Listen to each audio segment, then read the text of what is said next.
Hi Margot, really well done for submitting these two pieces of work. It's a really good way to improve your writing and something that a lot of people don't work on before the exam, so this just shows that you were very dedicated to this and that's a great thing.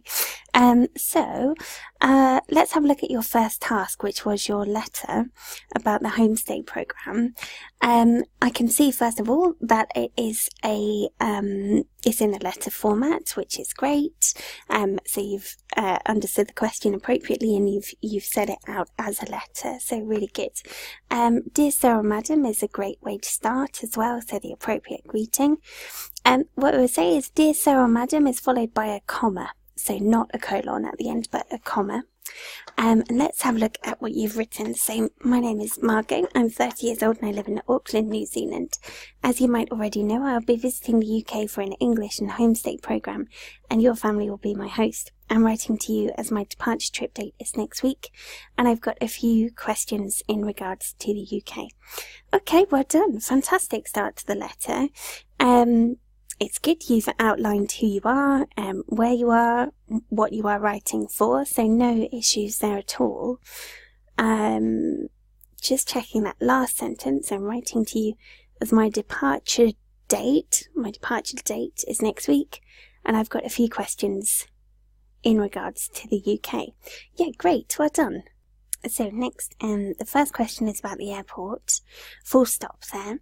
I'd like some information about how to get to your place using public transport as I cannot afford a taxi. Okay, well done. Good.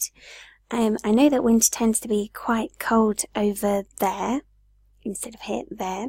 So I'd like to know if it's also wet, as I will need to pack proper clothes for this. Good. Well done. My final question is related to tourism. Full stop.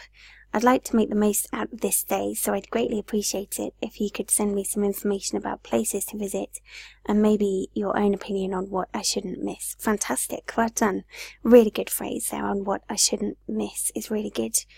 I'll be arriving in the UK on the 7th of December at 7 PM and I'm looking forward to meeting you and your family. Good, well done, brilliant. Yeah, good. So that's a really good way to finish off the letter there. With the last part, so yours sincerely, this is normally if we know the person. If we're using Sir or Madam, we'd normally say yours faithfully. So FAITHFULLY. So yours faithfully, Margot. Okay. Very well done. This is a really good piece of work.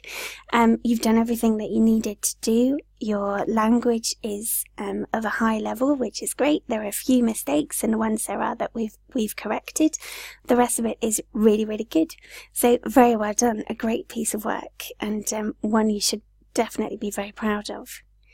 Okay, so moving on to task number 2, which was about international marketing. Now, you mentioned in your email that you were a little bit worried that you hadn't quite met the minimum word count. We'll look at ways that you can expand on this to meet that word count in a second, and also about worrying a little bit about synonyms. So we'll look at that as well to see if there's anything that we can vary in here. So for your introduction, and just a reminder, this question was about how international marketing can be seen as invasive or intrusive, or can be seen as promoting culture and spreading knowledge. And your task was to look at both sides of this and then to give your opinion. Okay, so international marketing has become highly popular these days.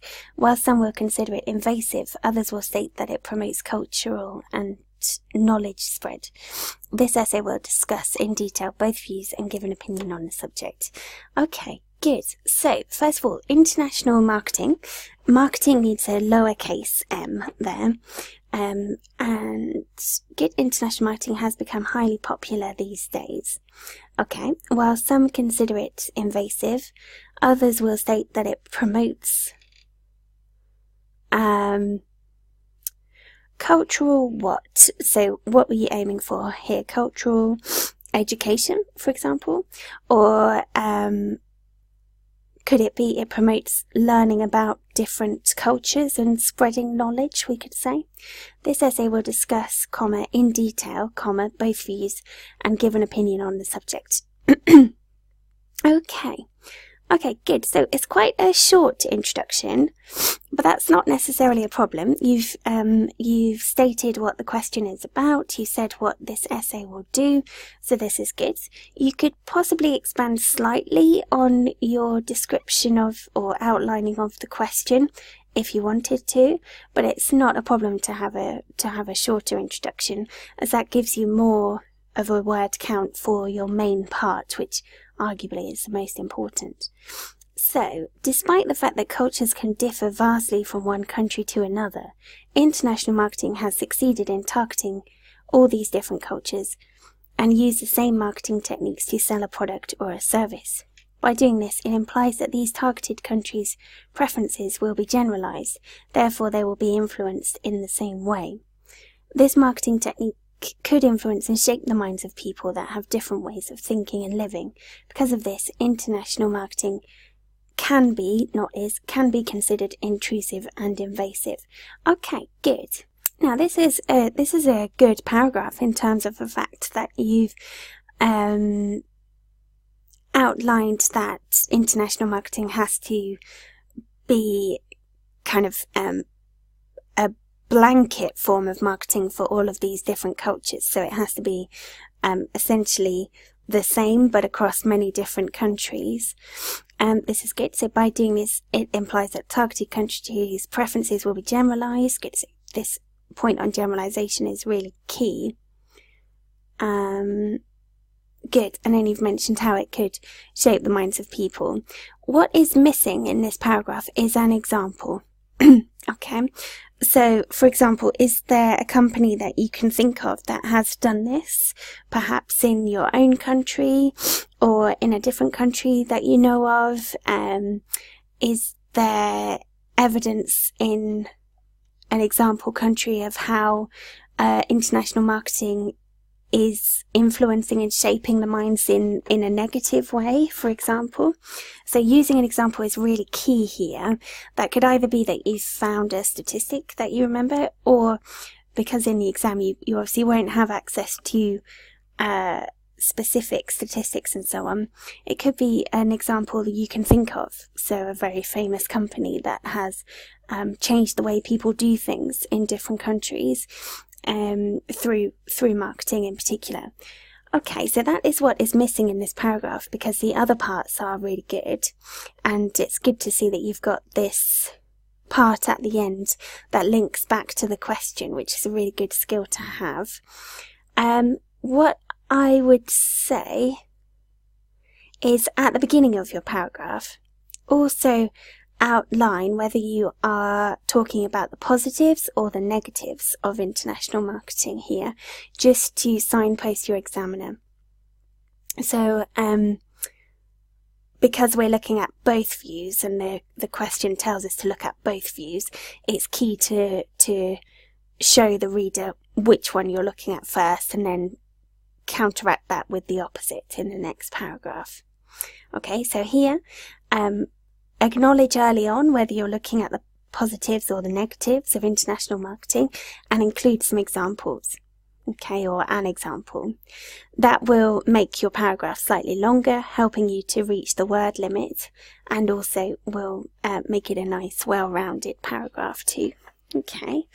The next one, while some can be influenced by international marketing campaigns, others make a different use of the information they receive, making it possible to share widespread information in certain countries and allowing even the most remote and hermetic countries to get a broader view of the world.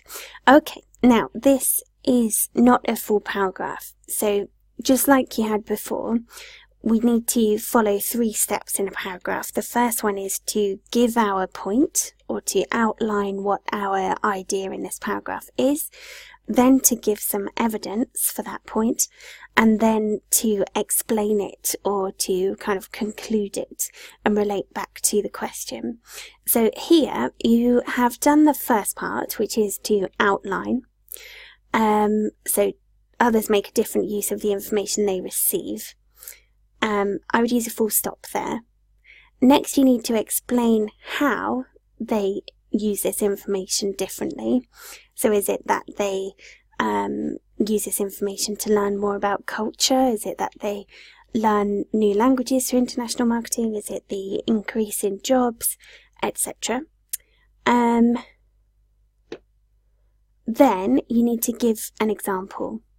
Okay, so a specific example, whether that is a company that you remember or something that you've heard or you've read in the past that links to this. And then at the end, you need to, just like you did here, explain how this is either a positive or a negative thing for international marketing and for those countries. So here you've already started to do that because you've spoken about the broader view of the world. So it could be that you give an example to do with how culture has been introduced into a new country, and then you finish by saying that international marketing is advantageous because it gives people a broader view of the world.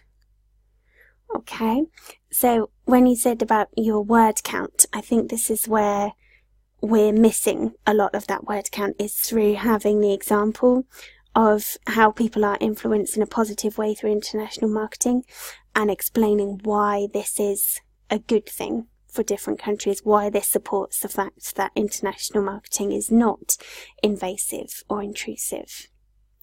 Okay, this essay discussed two views on international marketing. This case where it's considered to have a negative effect in cultures, as well as the reasons why it could be considered, ED on the end, beneficial. Even though it's got some downsides to it, I consider international marketing as a contributor to globalization that allows cultural information to flow around the globe with ease. Okay, well done. Fantastic conclusion there, and a really well-written opinion there.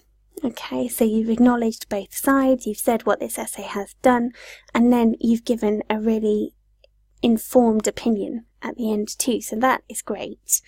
As I said before, the main part to improve is this paragraph here, in order to get those three elements, so the point, the evidence, and then your explanation in there, and here to use some evidence as well.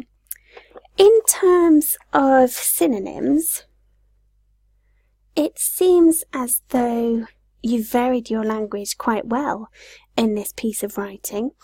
Let's just see if there's any words that have been repeated at all. Possibly the word influenced. Okay, so we could have affected, we could have impacted, we could have influenced. We could as well, depending on the context, have words like encouraged or persuaded, etc. So using some of those synonyms could be a way to make your writing a little bit easier and avoid some of those repetitions. Just seeing if I can find any others. It seems that you've used quite a lot of synonyms already. I would suggest having a look to see if you can find any other phrases for introducing points, or phrases like synonyms for I consider, so I believe, or from my point of view, because we've got consider a couple of times here. Introducing points you've done really well, but if you did want to vary that more, using phrases like as such, or on the one hand, instead of because of this, we could have as a direct impact of this, for example. Okay, but good, well done. What I would say in terms of synonyms is that it doesn't jump out here as a piece of writing that uses the same words over and over again. So just varying some of those synonyms that we spoke about would maybe put your mind at ease slightly, but there doesn't seem to be a big problem here with repeated words. But yeah, well done. Two really good pieces of writing, so very well done indeed. And like I said, your opinion in this task too was brilliant. And if we go back up to your letter, it was very accurate all the way through, so really fantastic.